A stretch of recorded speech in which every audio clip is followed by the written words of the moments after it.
வணக்கம். இந்திய நேரப்படி மதியம் 1:30 மணி செய்திகள். முதலில் தலைப்பு செய்திகளை காணலாம். இந்தியா மற்றும் செசல்ஸ் இடையேயான நட்பு சீராகவும் வலுவாகவும் வளர்ந்துள்ளது. பிரதமர் நரேந்திர மோடி பெருமிதம். ஆதி திராவிடர் நல உயர்நிலைப் பள்ளியில் போலியோ சொட்டு மருந்து முகாமினை தொடங்கி வைத்தார் முதலமைச்சர் விஜய். தமிழகம் முழுவதும் 43,051 மையங்களில் போலியோ சொட்டு மருந்து வழங்க ஏற்பாடு. தமிழக சட்டமன்றத்தின் ஒழுங்கு முற்றிலும் சீர்குலைந்துவிட்டது. எதிர்க்கட்சி தலைவர் உதயநிதி கடும் குற்றச்சாட்டு. உதவி பேராசிரியர் தேர்வு முடிவுகளில் முறைகேடு. தகுதியானவர்களை நியமிக்க வேண்டும் என தமிழக அரசுக்கு அதிமுக பொதுச் செயலாளர் எடப்பாடி பழனிசாமி வலியுறுத்தல். தமிழ்நாடு காங்கிரஸ் கமிட்டியின் தலைவராக பொறுப்பேற்பது தனக்கு பெருமை. மாணிக்கம் தாகூர் அறிவிப்பு. பெசன் நகரில் உள்ள மின்மயானத்தில் இயக்குனர் பாக்யராஜின் உடல் 72 குண்டுகள் முழங்க அரசு மரியாதையுடன் தகனம். இறுதிச் சடங்கில் அமைச்சர்கள் விஷி ஆனந்த், ராஜ்மோகன் ஆகியோர் பங்கேற்பு. இனி விரிவான செய்திகளை காணலாம்.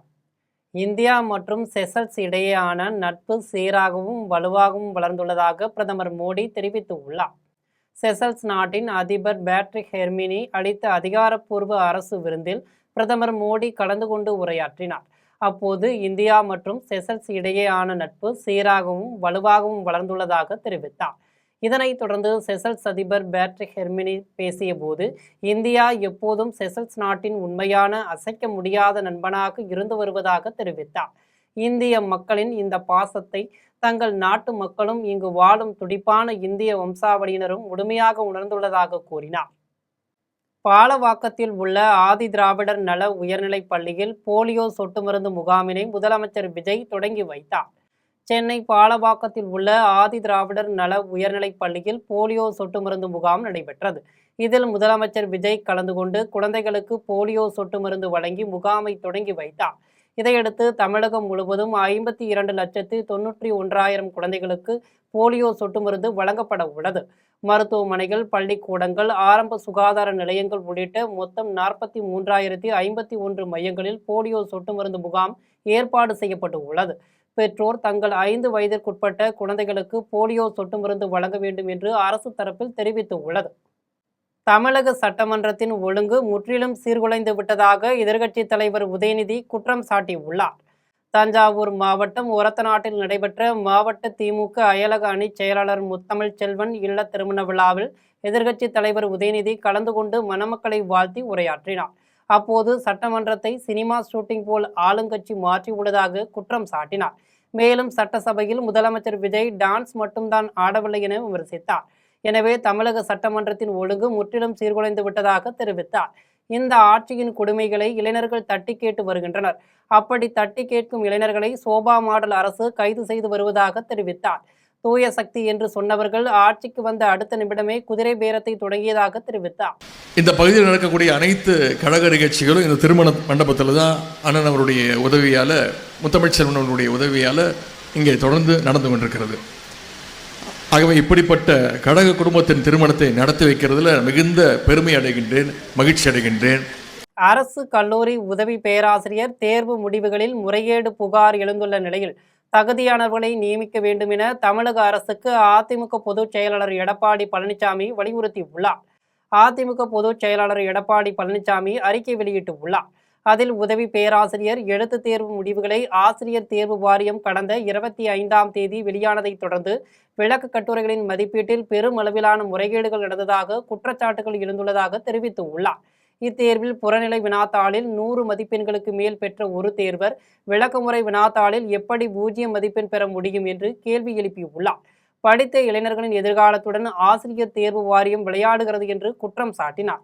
இதுகுறித்து சுதந்திரமான முழு விசாரணை நடத்தப்பட்டு தவறிழைத்தவர்கள் யாராக இருந்தாலும் அவர்கள் மீது சட்டப்படி கடும் நடவடிக்கை எடுக்கவும், விசாரணை முடியும் வரை அனைத்து ஆட்சேர்ப்பு நடவடிக்கைகளை நிறுத்தி வைக்க வேண்டும் என்று வலியுறுத்தியுள்ளார். சத்தியமூர்த்தி பவனில் வருகின்ற 29ஆம் தேதி தமிழ்நாடு காங்கிரஸ் கமிட்டியின் புதிய தலைவராக தான் பொறுப்பேற்க உள்ளதாக நாடாளுமன்ற உறுப்பினர் மாணிக்கம் தாகூர் தெரிவித்துள்ளார். தமிழ்நாடு காங்கிரஸ் கமிட்டியின் புதிய தலைவராக நியமிக்கப்பட்டுள்ள மாணிக்கம் தாகூர் வெளியிட்டுள்ள வீடியோ பதிவில் தனக்கு இந்த வாய்ப்பை வழங்கிய சோனியா காந்தி, ராகுல் காந்தி மற்றும் அகில இந்திய காங்கிரஸ் தலைவர் மல்லிகார்ஜுன கார்கே ஆகியோருக்கு நன்றியை தெரிவித்துள்ளார். மேலும் இன்றைய வரலாற்று முக்கியத்துவம் வாய்ந்த சூழலில் இப்பதவி வழங்கப்பட்டு உள்ளது. இது மிகவும் சவாலான பொறுப்பு என்பது எனக்கு தெரியும் என்று கூறினார். தாவைக்க தலைவரும் முதலமைச்சருமான விஜயின் அன்பான தலைமையில் இந்த ஆட்சி நடக்கும். இத்தகைய சூழ்நிலையில் தமிழ்நாடு காங்கிரஸ் கமிட்டியின் தலைவராக பொறுப்பேற்பது தனக்கு பெருமையாக உள்ளதாக தெரிவித்தார். ஆட்சியில் பங்கு என்பது எப்படி நமது லட்சியமாக இருந்ததோ அதேபோல் ராகுல் காந்தியை பிரதமராக்குவதே நமது அடுத்த இலக்காகும். அதற்கு தமிழகத்தில் 40 நாடாளுமன்ற தொகுதிகளிலும் நாம் வெற்றி பெற வேண்டும். அதுவே நமது முதன்மை நோக்கமாக இருக்க வேண்டும் என்று கூறினார். மேலும் வரும் 29ஆம் தேதி மாலை 4 மணிக்கு சத்தியமூர்த்தி பவனில் தலைவராக பொறுப்பேற்க உள்ளதாக தெரிவித்தார். பெசன்ட் நகரில் உள்ள மின் மயானத்தில் இயக்குனர் பாக்யராஜின் உடல் 72 குண்டுகள் முழங்க அரசு மரியாதையுடன் தகனம் செய்யப்பட்டது. தமிழ் சினிமாவின் முன்னணி இயக்குனரும் பிரபல நடிகருமான பாக்யராஜ் நேற்று காலையில் திடீர் மாரடைப்பு காரணமாக சென்னையில் காலமானார். அவரது உடலுக்கு முதலமைச்சர் விஜய், முன்னாள் முதலமைச்சர் மு.க.ஸ்டாலின், நடிகர்கள் ரஜினிகாந்த், கமல்ஹாசன், இயக்குனர் ஆர்.வி. உதயகுமார் உள்ளிட்ட ஏராளமானோர் அஞ்சலி செலுத்தினர். சென்னை நுங்கம்பாக்கத்தில் உள்ள அவரது இல்லத்திலிருந்து இன்று அரசு சார்பில் 24 காவல்துறையினர் அணிவகுப்புடன் இறுதி ஊர்வலம் நடைபெற்றது. இதைத் தொடர்ந்து பெசன்ட் நகரில் உள்ள மின்மயானம் கொண்டு செல்லப்பட்டு 72 குண்டுகள் முழங்க அவரது உடல் தகனம் செய்யப்பட்டது. இறுதிச் சடங்கில் அமைச்சர்கள் விஷய ஆனந்த், ராஜ்மோகன் ஆகியோர் பங்கேற்றனர்.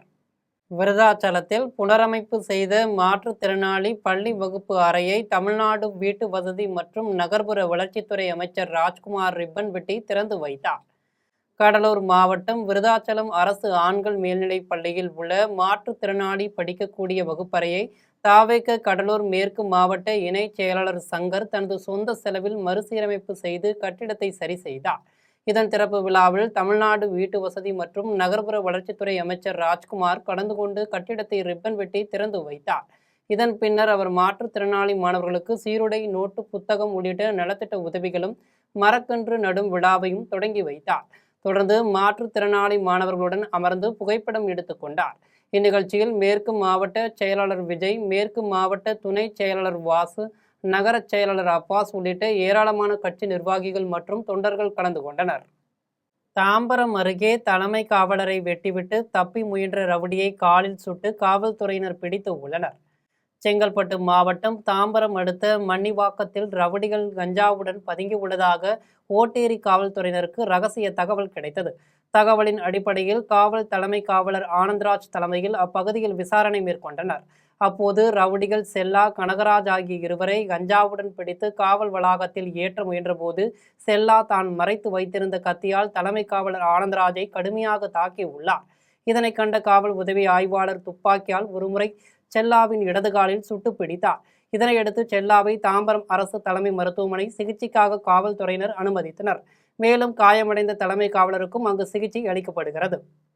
கோவை அரசு மருத்துவமனையில் நடைபெற்ற போலியோ சொட்டு மருந்து முகாமில் அமைச்சர் சம்பத்குமார் கலந்து கொண்டு குழந்தைகளுக்கு போலியோ சொட்டு மருந்துகளை வழங்கினார். கோவை அரசு மருத்துவமனையில் போலியோ சொட்டு மருந்து முகாம் நடைபெற்றது.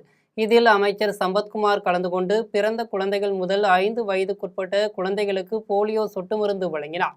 அவருடன் லால்குடி தொகுதி அதிமுக சட்டமன்ற உறுப்பினர் லீமா ரோஸும் குழந்தைகளுக்கு போலியோ சொட்டு மருந்து வழங்கினார். இந்நிகழ்வில் அரசு மருத்துவமனை மருத்துவர்கள், செவிலியர்கள், மாவட்ட சுகாதாரத்துறை அதிகாரிகள் மற்றும் சுகாதார பணியாளர்கள் உள்ளிட்ட பலர் கலந்து கொண்டனர். மேலும் மாவட்டம் முழுவதும் 32 முக்கிய இடங்களில் அதில் 22 நடமாடும் மையங்கள் மூலம் குழந்தைகளுக்கு போலியோ சொட்டு மருந்து வழங்கும் பணிகள் நடைபெற்று வருகின்றன. பேருந்து நிலையம், ரயில் நிலையம், விமான நிலையம் என 32 இடங்களில் பொதுமக்கள் அதிகமாக கூடக்கூடிய 32 இடங்கள்லையும் நடமாடும் போலியோ சொட்டு மருந்து முகாம் என்று 22 இடங்கள்லேயும் நடைபெற்று இருக்கிறது. இது காலை 7 மணியிலிருந்து சாயந்தரம் 5 மணி வரைக்கும் நடைபெற்று கொண்டிருக்கிறது. இதை மக்கள் அனைவரும், பொதுமக்கள் அனைவரும் குழந்தைகளை கூட்டு பயன்பெற வேண்டும் என்றது மாண்புமிகு முதலமைச்சர் சார்பாக கேட்டுக்கொள்கிறேன். கள்ளுக்குளம் அரசு ஆரம்ப சுகாதார நிலையத்தில் நடைபெற்ற போலியோ சொட்டு மருந்து முகாமை சட்டமன்ற உறுப்பினர் விஜய் சரவணனும் மாநகராட்சி பொறுப்பு மேயர் அஞ்சுகம் பூபதியும் இணைந்து தொடங்கி வைத்தனர். தஞ்சாவூர் மாவட்டம் கள்ளுக்குளம் அரசு ஆரம்ப சுகாதார நிலையத்தில் போலியோ சொட்டு மருந்து முகாம் நடைபெற்றது. இதில் சட்டமன்ற உறுப்பினர் விஜய் சரவணன், மாநகராட்சி பொறுப்பு மேயர் அஞ்சுகம் பூபதி ஆகியோர் கலந்து கொண்டு முகாமை தொடங்கி வைத்து 5 வயதுக்குட்பட்ட குழந்தைகளுக்கு போலியோ சொட்டு மருந்துகளை வழங்கினர். இந்நிகழ்வில் மாநகர நல அலுவலர் வீராசாமி, சுகாதார அலுவலர் சீனிவாசன் உள்ளிட்ட துறை சார்ந்த அதிகாரிகள் கலந்து கொண்டனர். மேலும் தஞ்சாவூர் மாவட்டத்தில் 1609 போலியோ சொட்டு மருந்து முகாமில் 1,64,908 5 வயதிற்குட்பட்ட குழந்தைகளுக்கு போலியோ சொட்டு மருந்து வழங்கப்படுகிறது. பூவிருந்தவள்ளி பேருந்து நிலையத்தில் நடைபெறும் சொட்டு மருந்து முகாமினை தாவேக சட்டமன்ற உறுப்பினர் பிரகாசம் தொடங்கி வைத்தார். தமிழ்நாடு முழுவதும் போலியோ சொட்டு மருந்து வழங்கப்பட்டு வருகிறது. அந்த வகையில் திருவள்ளூர் மாவட்டம் பூவிருந்தவள்ளி தொகுதிக்குட்பட்ட பல்வேறு பகுதியில் சொட்டு மருந்து முகாம் நடைபெற்று வருகிறது. பூவிருந்தவள்ளி பேருந்து நிலையத்தில் நடைபெறும் சொட்டு மருந்து முகாமை சட்டமன்ற உறுப்பினர் பிரகாசம் துவக்கி வைத்தார். சொட்டு மருந்து எடுத்துக்கொள்ள அடம் பிடிக்கும் குழந்தைகளுக்கு சாக்லேட் கொடுத்து சொட்டு மருந்து வழங்கினார். இதில் பூவிருந்தவள்ளியைச் சேர்ந்த குழந்தைகள் மட்டுமின்றி பேருந்து நிலையத்திற்கு வந்து செல்லும் குழந்தைகளுக்கும் சொட்டு மருந்து வழங்கப்பட்டது. இதில் பூவிருந்தவள்ளி ஒன்றிய செயலாளர் ஜெகன் அப்பு, நகர செயலாளர் பாலாஜி மற்றும் நகர வட்ட தாவேக நிர்வாகிகள் கலந்து கொண்டனர். திருப்பத்தூரில் போலியோ சொட்டு மருந்து முகாமில் சட்டமன்ற உறுப்பினர் திருப்பதி கலந்து கொண்டு குழந்தைகளுக்கு சொட்டு மருந்து வழங்கி முகாமை தொடங்கி வைத்தார். திருப்பத்தூர் அரசு தலைமை மருத்துவமனையில் நடைபெற்ற இந்நிகழ்ச்சியில் சட்டமன்ற உறுப்பினர் திருப்பதி 5 வயதிற்குட்பட்ட குழந்தைகளுக்கு போலியோ சொட்டு மருந்து வழங்கி முகாமினை தொடங்கி வைத்தார். இந்த முகாம் மாவட்டம் முழுவதும் மொத்தம் 777 மையங்களில் நடைபெறுகிறது. மேலும் அரசு ஆரம்ப சுகாதார நிலையங்கள், துணை சுகாதார நிலையங்கள் உள்ளிட்ட இடங்களில் போலியோ சொட்டு மருந்து வழங்கப்படுகிறது. இந்நிகழ்ச்சியில் திருப்பத்தூர் நகர செயலாளர் விமல் அச்சுதன், தாவேக நிர்வாகிகள், திருப்பத்தூர் அரசு தலைமை மருத்துவமனை மருத்துவர்கள் உள்ளிட்ட ஏராளமானோர் கலந்து கொண்டனர். மயிலாடுதுறை கோரைநாடு அரசு நகர்ப்புற ஆரம்ப சுகாதார நிலையத்தில் சட்டமன்ற உறுப்பினர் ஜமால் முகமது யூனஸ் கலந்து கொண்டு 5 வயதுக்குட்பட்ட குழந்தைகளுக்கு போலியோ சொட்டு மருந்துகளை வழங்கினார். மயிலாடுதுறை கோரைநாடு அரசு நகர்ப்புற ஆரம்ப சுகாதார நிலையத்தில் 5 வயதுக்குட்பட்ட குழந்தைகளுக்கு போலியோ சொட்டு மருந்து அளித்து மாவட்ட வருவாய் அலுவலர் பூங்கொடி, சட்டமன்ற உறுப்பினர் ஜமால் முகமது யூனஸ் ஆகியோர் தொடங்கி வைத்தனர். இந்நிகழ்வில் மாவட்ட சுகாதார அலுவலர் அஜித் பிரபுகுமார், நகர்நல அலுவலர் ஆடல் அரசி, நகர்மன்ற தலைவர் செல்வராஜ் ஆகியோர் கலந்து கொண்டனர். மேலும் மயிலாடுதுறை மாவட்டத்தில் மொத்தம் 582 மையங்களில் இலவச போலியோ சொட்டு மருந்து முகாம் நடைபெற்று வருகிறது. இதில் 66,636 குழந்தைகளுக்கு போலியோ சொட்டு மருந்து போட இலக்கு நிர்ணயிக்கப்பட்டு உள்ளது. போக்குவரத்து வசதி இல்லாத குக்கிராமங்களுக்காக 3 நடமாடும் மருத்துவ வாகனங்கள் மூலமாக சொட்டு மருந்து முகாம் நடத்த ஏற்பாடு செய்யப்பட்டு உள்ளது. MSME கோரிக்கைகளை ஏற்று சட்டமன்றத்தில் பேசப்போவதாக சட்டமன்ற உறுப்பினர் கனிமொழி தெரிவித்துள்ளார். கோவையில் MSME நெக்ஸ்ட் ஜி மற்றும் சின்னவேடம்பட்டி தொழில்துறை அசோசியேஷன் சார்பில் உலக MSME தினம் நடைபெற்றது. இந்நிகழ்ச்சிக்கு சிறப்பு விருந்தினராக சட்டமன்ற உறுப்பினர் கனிமொழி கலந்து கொண்டு சிறு குறு மற்றும் நடுத்தர தொழிலாளர்களிடம் கலந்துரையாடினார். இதன் பின்னர் சட்டமன்ற உறுப்பினர் கனிமொழி சந்தோஷ் செய்தியாளர்களிடம் பேசிய போது MSME கோரிக்கைகளை ஏற்று சட்டமன்றத்தில் பேசப்போவதாகவும் முதலமைச்சரிடம் கோரிக்கை வைத்து உரிய தீர்வு அளிக்கப்படும் என்றும் தெரிவித்தார். கவுண்டம்பாளையத்தில் உட்கட்டமைப்பை உருவாக்கி சிப்காட் தொடங்க ஆலோசனை செய்து பின்னர் தெரிவிக்கப்படும் என்று கூறினார். மின்சாரத்துறை அமைச்சர் கூறியது போல மின் கட்டணம் விலை ஏற்றம் இருக்காது என்று தெரிவித்தார்.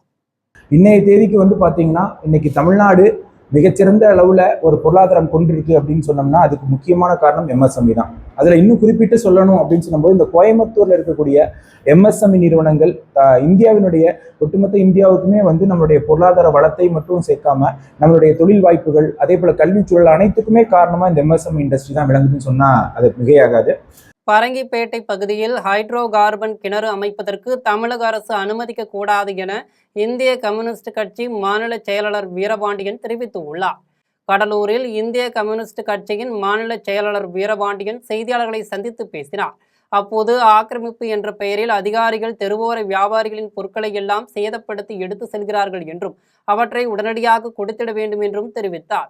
தொழிற்சங்க பிரதிநிதிகளை அழைத்து தெருவோர மக்களின் வாழ்வாதாரத்தை பாதுகாப்பதற்கு மாவட்ட ஆட்சியாளர்கள் முன்வர வேண்டும் என கேட்டுக்கொண்டார். பரங்கிப்பேட்டையில் ஹைட்ரோ கார்பன் கிணறு அமைப்பதற்கு இந்துஸ்தான் ஆயில் நிறுவனம் அனுமதி கேட்டுள்ளது. அது ஏற்கத்தக்கது அல்ல என்றும் மீனவர்கள் வாழ்வதற்கு பாதிக்கும் இத்திட்டத்தை கைவிட வேண்டும் என்றும் வலியுறுத்தினார். அரசு இப்பொழுது PPP என்கிற அந்த டெண்டர் முறையை ரத்து செய்திருக்கிறது. நல்லது, அதை வரவேற்கிறோம். இதுபோன்ற சேவைத்துறைகளில் தனியார் நுழைவது ஏற்கத்தக்கதல்ல. அத்துடன் தமிழ்நாடு முழுவதும் நகராட்சி, பேரூராட்சி, மாநகராட்சிகளில் இன்னும் பலர் கூலிகளாக, ஒப்பந்த கூலிகளாக, பணி நிரந்தரம் இல்லாமல் பணிச்சுமையோடு இந்த சேவையில் ஈடுபட்டிருக்கிறார்கள். ராணிப்பேட்டை மாவட்டத்தில் 15 கோடி ரூபாய் மதிப்பீட்டில் கட்டப்பட்டு வரும் நவீன விளையாட்டு அரங்க பணிகளை மாவட்ட ஆட்சியர் பிரியா ரவிச்சந்திரன் ஆய்வு மேற்கொண்டார். ராணிப்பேட்டை மாவட்டத்தில் 15 கோடி ரூபாய் மதிப்பீட்டில் கட்டப்பட்டு வரும் நவீன விளையாட்டு அரங்கத்தின் கட்டுமான பணிகளை மாவட்ட ஆட்சியர் பிரியா ரவிச்சந்திரன் நேரில் சென்று அதிகாரிகளுடன் ஆய்வு மேற்கொண்டார். அப்போது விளையாட்டு அரங்கத்தின் கட்டுமான பணிகள் எந்த நிலையில் உள்ளன என்பது குறித்து பொதுப்பணித்துறை மற்றும் சம்பந்தப்பட்ட அரசு அதிகாரிகளிடம் விரிவாக கேட்டறிந்தார். அனைத்து அடிப்படை வசதிகளும் தரமான முறையில் அமைக்கப்பட வேண்டுமென அரசு அதிகாரிகளிடம் வலியுறுத்தினார். தேசிய மற்றும் சர்வதேச அளவிலான போட்டிகளுக்கு தயாராகும் வகையில் இந்த அரங்கம் முக்கிய பங்காற்றும் என அதிகாரிகள் தெரிவித்தனர். இந்த ஆய்வின் போது பொதுப்பணித்துறை அதிகாரிகள் மற்றும் தமிழ்நாடு விளையாட்டு மேம்பாட்டு ஆணை அதிகாரிகள் என ஏராளமானோர் உடனிருந்தனர். எதிர்காலத்தில் திமுக பாஜக கூட்டணி அமைய வாய்ப்பிருப்பதாக பாஜக ஆன்மீக பிரிவின் மாநில தலைவர் செல்வி தெரிவித்துள்ளார். அரியலூர் மாவட்டம் ஜெயங்கொண்டம் அருகே உள்ள கங்கை கொண்ட சோழபுரம் பிரகதீஸ்வரர் கோவிலில் பாஜக ஆன்மீக பிரிவின் மாநில தலைவர் செல்வி சுவாமி தரிசனம் செய்தார். பின்னர் செய்தியாளர்களிடம் பேசிய அவர், தமிழகத்தில் தாவேக அரசு சட்டமன்றத்தில் பெரும்பான்மையை நிரூபித்து உள்ளதாகவும் மத்திய அரசுடன் நல்லுறவு நிலவுவதாகவும் கூறினார். மேலும் திமுக ஆட்சியை விமர்சித்த அவர், எதிர்காலத்தில் திமுக பாஜக கூட்டணி அமைய வாய்ப்பு இருப்பதாக கூறினார்.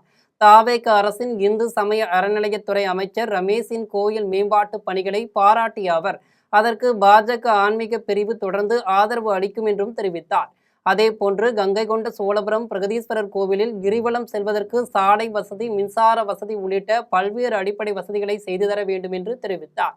இந்நிகழ்வில் பாஜக மாவட்ட தலைவர் பரமேஸ்வரி உள்ளிட்ட பாஜக நிர்வாகிகள் பலர் கலந்து கொண்டனர். இன்னைக்கு வைகோ ஒரு இது கொடுத்திருக்கிறார். வைகோவை நம்பியவர்கள் எப்பொழுதும் எந்த காலத்திலும் வைகோ மட்டும்தான் நல்லா இருப்பார்.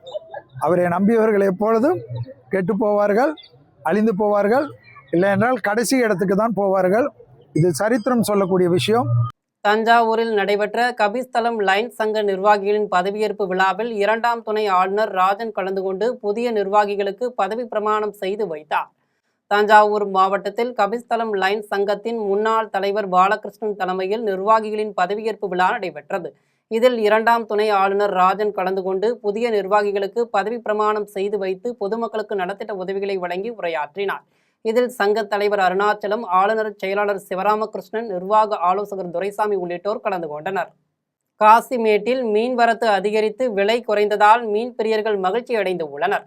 சென்னை காசிமேடு மீன்பிடி துறைமுகத்தில் இந்த வாரம் ஆழ்கடலில் இருந்து அதிகளவில் மீன்கள் கரை திரும்பியதால் சிறிய மற்றும் பெரிய வகை மீன்களின் வரத்து கணிசமாக அதிகரித்தது. இதனால் கடந்த வாரத்தை விட மீன் விலை குறைந்து அதிகாலை முதலே ஏராளமானோர் மீன்களை வாங்க குவிந்தனர். சில்லறை விற்பனையாளர்கள் மற்றும் மீனவ பெண்களும் ஏலம் மூலம் மீன்களை வாங்கி பல்வேறு மார்க்கெட்டுகளுக்கு கொண்டு சென்றனர். மேலும் கேரளா, கர்நாடகா உள்ளிட்ட மாநிலங்களிலிருந்தும் சென்னை, காஞ்சிபுரம், திருவள்ளூர் மாவட்டங்களிலிருந்தும் வியாபாரிகள் அதிகளவில் மீன்களை கொள்முதல் செய்தனர். இதுகுறித்து மீனவர் நாஞ்சில் ரவி கூறுகையில், ஆந்திர கடற்படை பகுதியில் தமிழக மீனவர்கள் மீன்பிடிக்க தடை விதிக்கப்பட்டு உள்ளதால் 2 விசைப்படகுகள் பறிமுதல் செய்யப்பட்டு உள்ளதாகவும் அவற்றை விடுவிக்கவும் தமிழக மீனவர்கள் மீன்பிடிக்க அனுமதி பெறவும் தமிழக முதல்வர் ஆந்திர முதல்வருடன் பேசி நடவடிக்கை எடுக்க வேண்டும் என கோரிக்கை விடுத்தார். வாங்கக்கூடிய விலையில், அதாவது ரொம்ப விலை அதிகமாகவும் இல்லை, ரொம்ப விலை கம்மியும் இல்லாமல் நார்மலான விலைக்கு வாங்கக்கூடிய அளவுக்கு, தகுதிக்கு தகுந்த மாதிரி வாங்குகிற அளவுக்கு மீன்களுடைய விலை இருந்தது. அதனால் மீன் பிரியர்கள் மீன்களை வாங்கிட்டு போயிட்டுருக்குறாங்க. தமிழ்நாட்டு மீனவர்களுக்கு மிகப்பெரிய பிரச்சனை ஒன்று ஏற்பட்டிருக்கு. என்னென்னா, இப்போ ஆந்திர கடற்பகுதிகளில் மீன் பிடிக்கக்கூடாதுன்னு சொல்லி ஆந்திர அரசு தடை விதிச்சிருக்கு. அரசன் கழனி கிராமத்தில் உள்ள குளத்தை தூர்வாரும் பணிக்கான பூமி பூஜை விழா நடைபெற்றது. காஞ்சிபுரம் மாவட்டம் அரசன் கழனி கிராமத்தில் உள்ள பெரிய நாயகி உடனுரை கல்யாண பசுபதீஸ்வரர் ஆலயத்தின் அருகில் உள்ள குளத்தை தூர்வாரும் பணிக்கான பூமி பூஜை விழா தனியார் நிறுவனத்தின் சார்பில் நடைபெற்றது. விழாவில் ஆலய நிர்வாகி கமலக்கண்ணன், ஊராட்சி மன்ற தலைவர் வீரபாகு ஆகியோர் கலந்து கொண்டு பூஜை செய்து குளத்தை தூர்வாருவதற்கான பணியை தொடக்கி வைத்தனர். இதில் தனியார் நிறுவனத்தின் ஊழியர்கள், ஊர் பொதுமக்கள் ஆகியோர் கலந்து கொண்டனர்.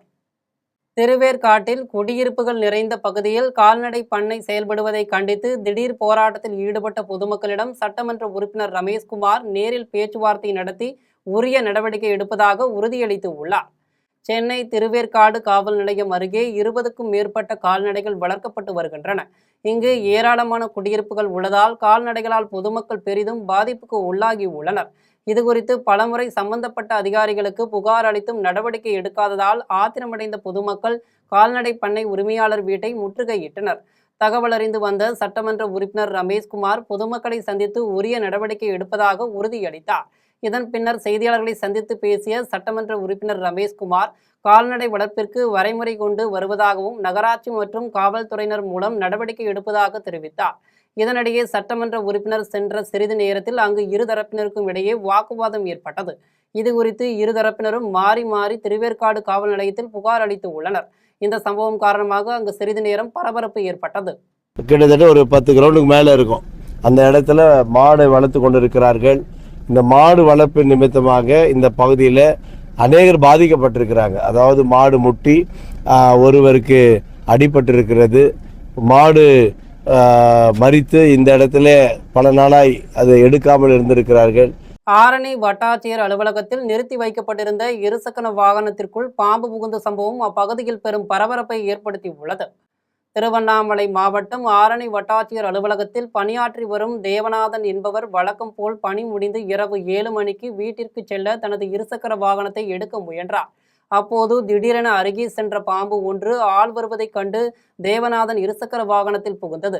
இதனால் அதிர்ச்சியடைந்த தேவநாதன் ஆரணி தீயணைப்பு மற்றும் மீட்பு குழுவினருக்கு தகவல் அளித்தார். இதையடுத்து சம்பவ இடத்திற்கு வந்த மீட்பு குழுவினர் நீண்ட நேரம் தேடியும் அந்த பாம்பு கிடைக்காததால் மீட்பு குழுவினர் ஏமாற்றத்துடன் திரும்பி சென்றனர். இதன் காரணமாக அப்பகுதியில் பெரும் பரபரப்பு ஏற்பட்டது. கோவில்பட்டியில் போலி 500 ரூபாய் நோட்டை கொடுத்து மீன் கடைக்காரரிடம் சில்லறை பெற்று மோசடியில் ஈடுபட்ட 3 பேரை கிழக்கு காவல் நிலைய காவல்துறையினர் கைது செய்து உள்ளனர். தூத்துக்குடி மாவட்டம் கோவில்பட்டியைச் சேர்ந்தவரான சதாம் உசேன். இவர் அப்பகுதியில் மீன்கடை நடத்தி வருகிறார். இவரது கடைக்கு வந்த 3 நபர்கள் 500 ரூபாய் நோட்டு ஒன்றை கொடுத்து சில்லறை கேட்டு உள்ளனர். அவரும் அந்த நோட்டை பெற்றுக்கொண்டு சில்லறை பணத்தை கொடுத்து அனுப்பியுள்ளார். சிறிது நேரம் கழித்து அந்த ரூபாய் நோட்டை சரிபார்த்த போது அவரது போலி 500 ரூபாய் நோட்டு என்பதும் தெரிய வந்தது.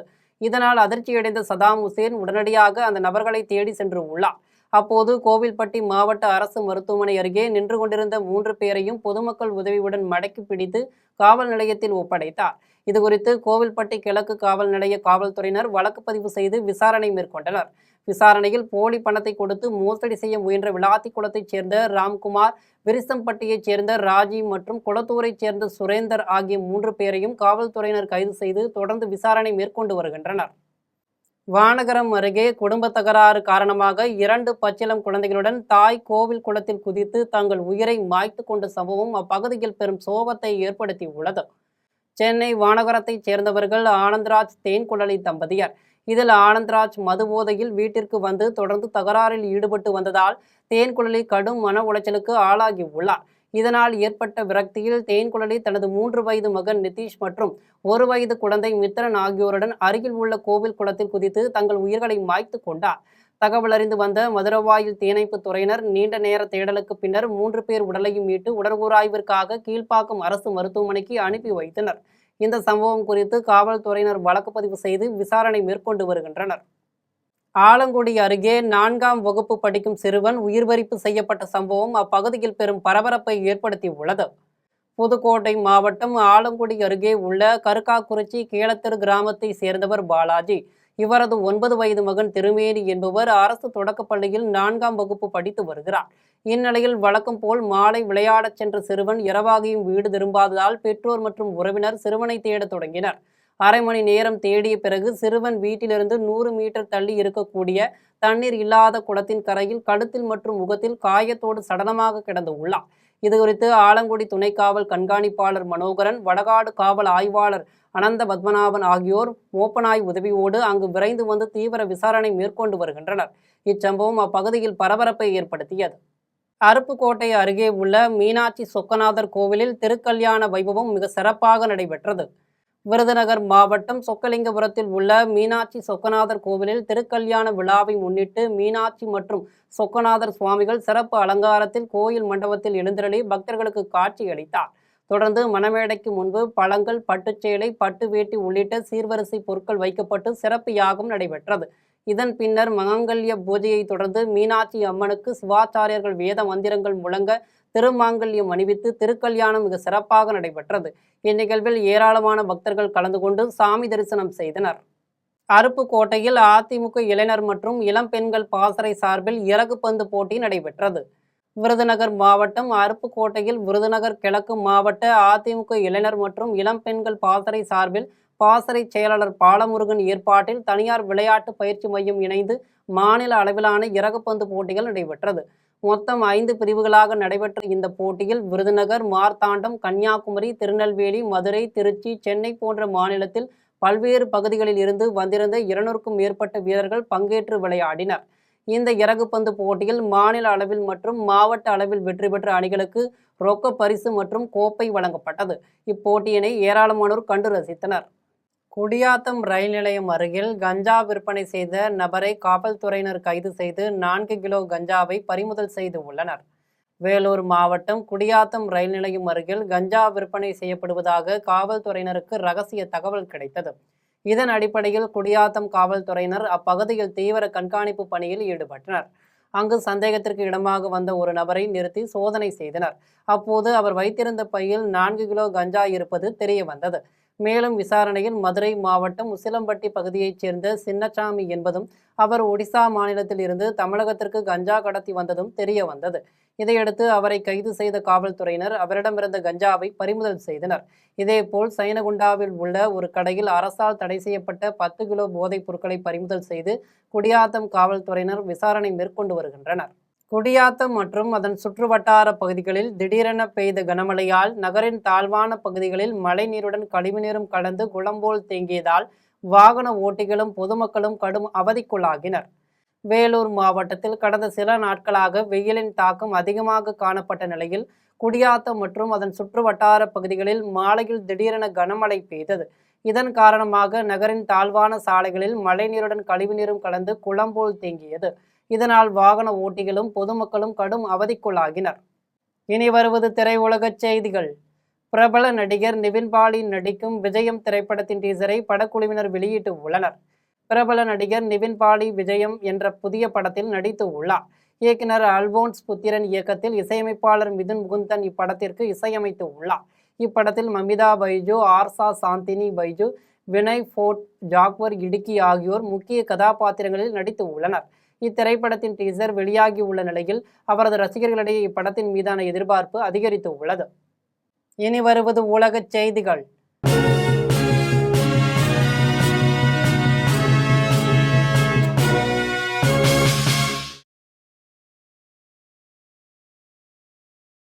அமெரிக்கா, ஈரான் இடையேயான மோதல் காரணமாக மத்திய கிழக்கு நாடுகளில் மீண்டும் ஒரு போர் சூழல் உருவாகியுள்ளது. ஈரானின் குவாஸ்கம் தீவில் உள்ள சிரிக் நகர், ஹார்முஸ்கன் மாகாணம் அருகே பண்டர் லங்கால் நகரங்களில் உள்ள இராணுவ தளங்களை அமெரிக்க இராணுவம் குறிவைத்து தாக்குதல் நடத்தியது. இந்த தாக்குதலுக்கு ஈரான், அமெரிக்கா ஆயுத கிடங்குகளை குறிவைத்து தாக்குதல் நடத்தி பதிலடி கொடுத்தது. இதில் பஹ்ரைன், குவைத் ஆகிய நாடுகளில் உள்ள அமெரிக்க படைத்தளங்களை குறிவைத்து ஈரான் ஏவுகணை மற்றும் ட்ரோன்கள் மூலம் தாக்குதல் நடத்தியது. இந்த தாக்குதலால் மத்திய கிழக்கில் மீண்டும் பதற்றம் நிலவி வருகிறது. இனி வருவது விளையாட்டுச் செய்திகள்.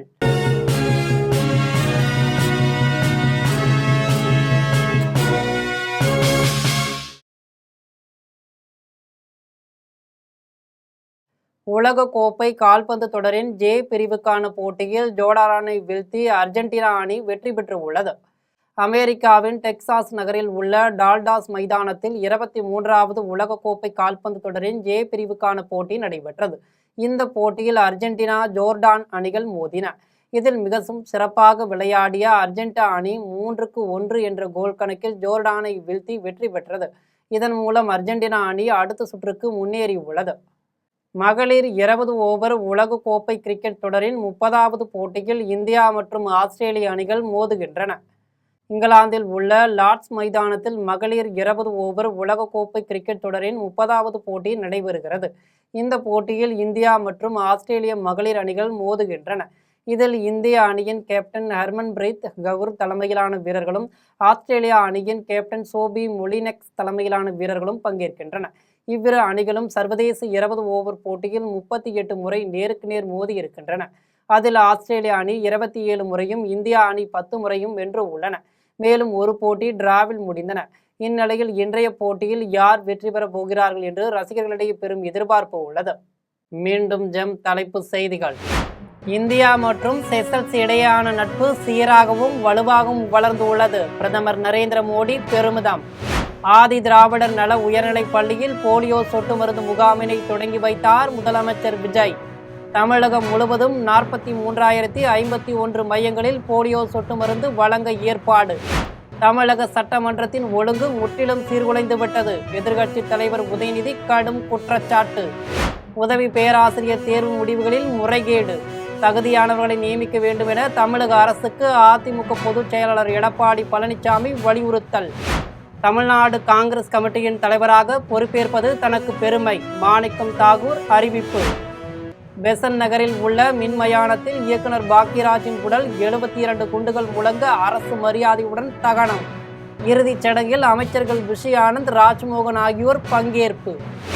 இத்துடன் ஜெம் செய்திகள் நிறைவடைகின்றன. மீண்டும் ஜெம் செய்திகள் மாலை 6 மணிக்கு. உடனுக்குடன் செய்திகளை காண GemLive.tv என்ற இணையதளத்தில் இணைந்திருங்கள். நன்றி, வணக்கம்.